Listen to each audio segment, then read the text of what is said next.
I got my man here, Chris Castro, BTB kayaker, inshore kayaker. Anything that holds water, this dude kayaks in. We're gonna pick his brain, we're gonna learn from him, we're gonna ask him questions that no one in live TV history has asked. And we're gonna do it exclusively here on Sport Life Live.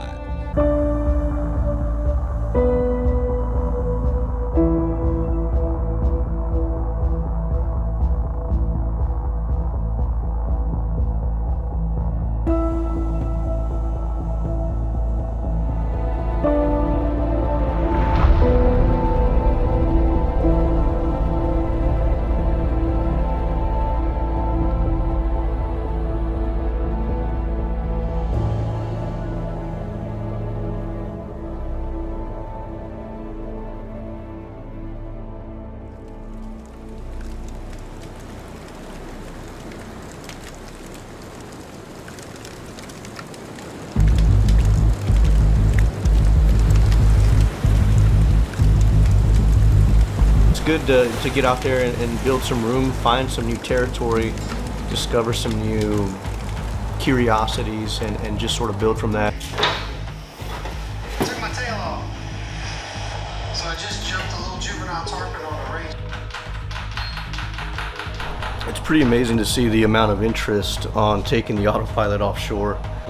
I seem to run into these two different types of very strong-headed anglers, right? There's guys that know how to actually drive these things, and then there's these other guys that have all these great vocabularies. They know exactly how to explain it. They can tell you what you did wrong, what you did right. But you put those guys on the field and they look like Bambi. I'm a much better driver than I am somebody who can break things down, but it just amazes me how many guys think that it can handle certain situations, and I'm telling you, it's not ready. Texas is a different animal, and I get it. You know, there's a money shot there with that kayak, that rig, and that jigging, and that spot lock. But I'm not in the market of selling you or pitching you things that don't work. I'm here to tell you how they work, when they work, and if they work. That being said, today we're going with the Trident 15 on day 2.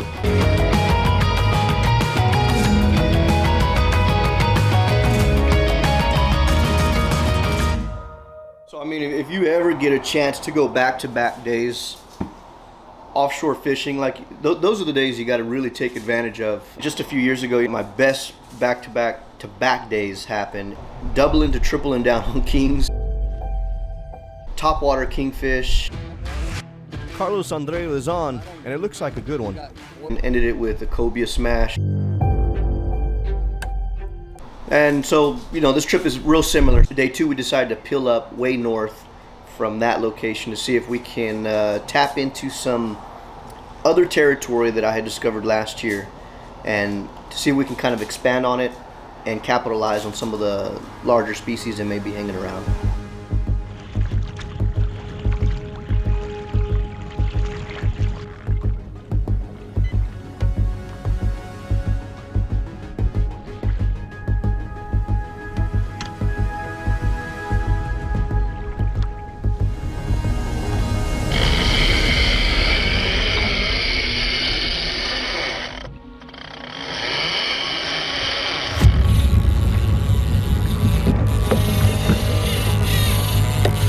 If ever I have to drop the hammer and reel, it's either a fast directional change or this fish has speed.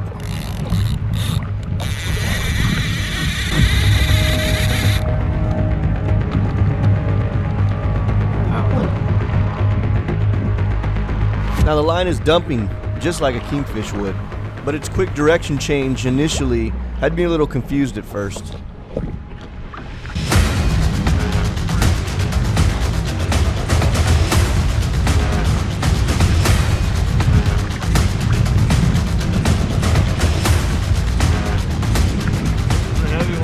Dumping towards you.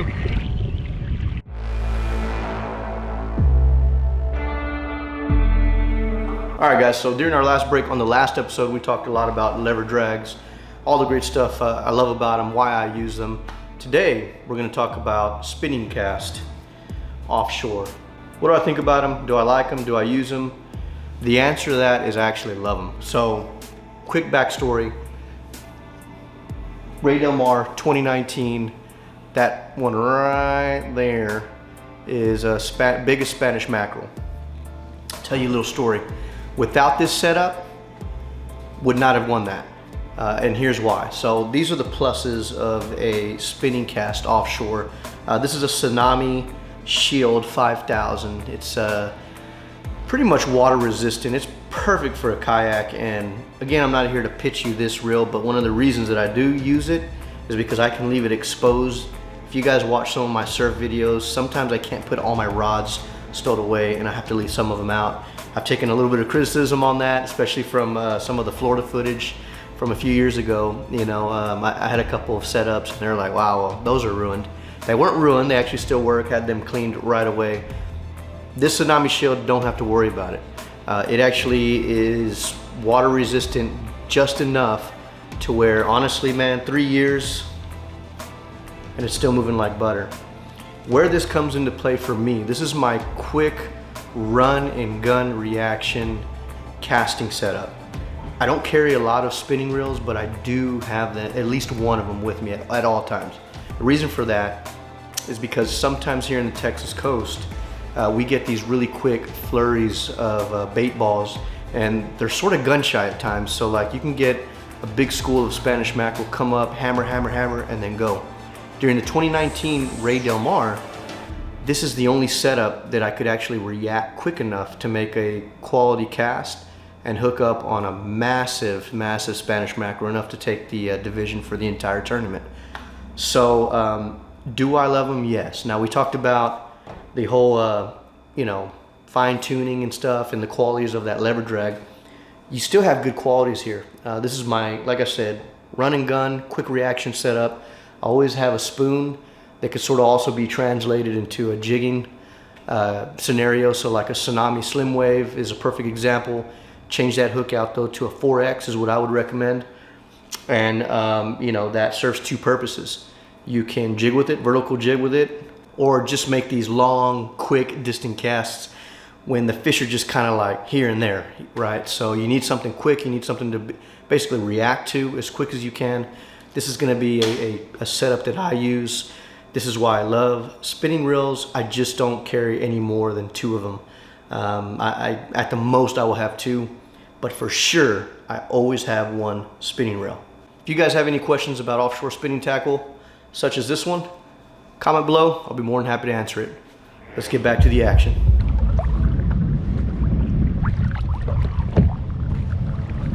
The absence of strong paws and head shakes eliminates a cobia and a shark, so it leaves me no other reason to believe that we have a big king on the line. He's dumping towards And you. it's been a while. The last kingfish that took me on a run like this was nearly 60 inches, and I'm about to get a flashback of that moment. You got any lines out? All right. Bring it up real quick, if you don't mind. For a shark. Probably just a good size point. I don't know, but weight on it though.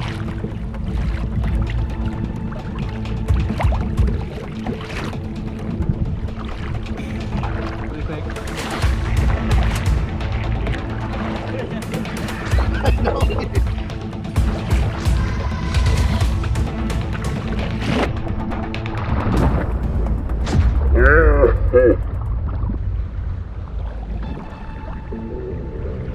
That's disappointing. No matter how good you are at fishing, it will teach you to accept failure. And those who can't hack it will probably amount to nothing out here in the Gulf of Mexico.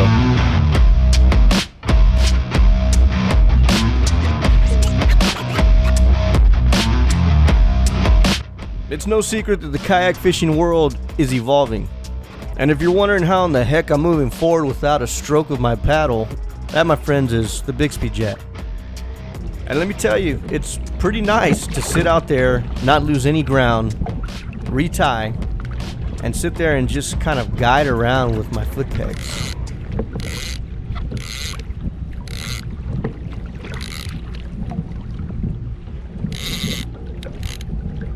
What the heck is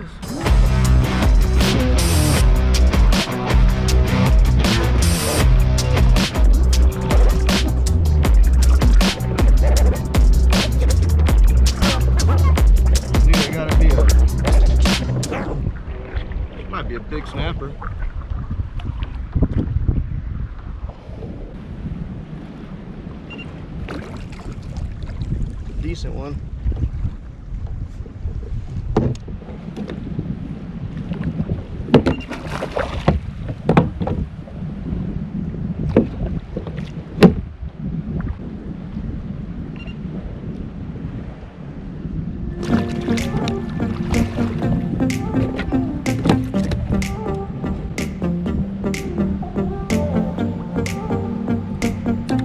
A decent snapper can fool you, and this is by far nowhere close to the biggest that I've caught out here, but they are strong, they are powerful, and they fight with a lot of downward force. Now you guys who know me, I love to eat, and every time I catch a red snapper, that's always a big bonus for the plate.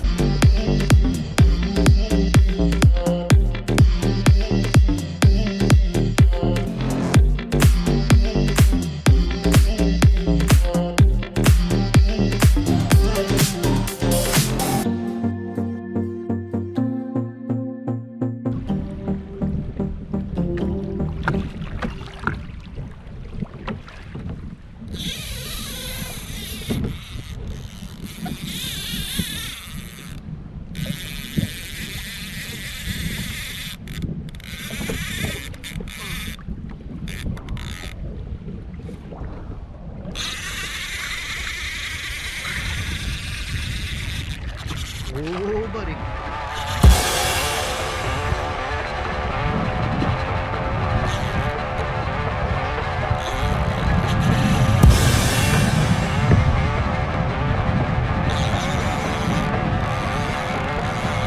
Finally, a feeling that I'm extremely familiar with.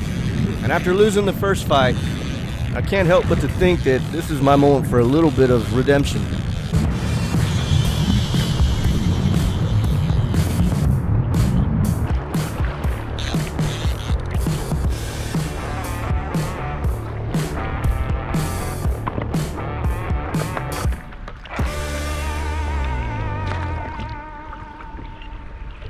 Not exactly the biggest king in the world, but definitely a chunky one.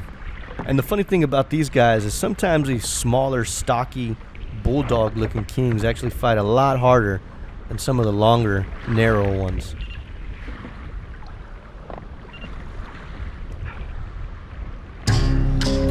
So fish storage is one of those things that gets brought up all the time. And especially if you're walking in new to offshore kayak fishing, you're gonna have to figure out a place to store these fish. Otherwise, you're gonna be missing out on some fantastic eats out there in some deeper water. Now look, it's no secret, fish are bigger out there, they're stronger, there's more physicality. It's just an amazing experience. But with that comes a need to actually store these fish. So, a couple of fish bags that I want to show you guys. I have one from Ice Mule, and I hope I'm saying this right. Definitely my favorite one is, it's either Boney or Booney.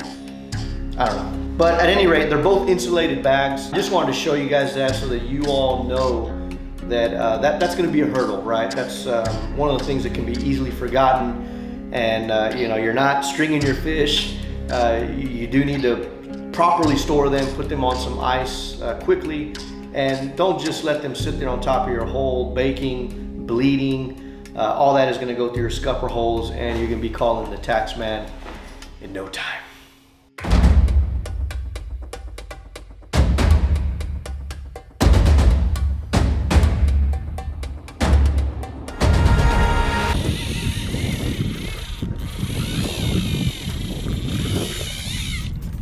These fish just keep getting bigger as the day goes on. And instinct is telling me that this king is packing some chunkier sauce than the previous one.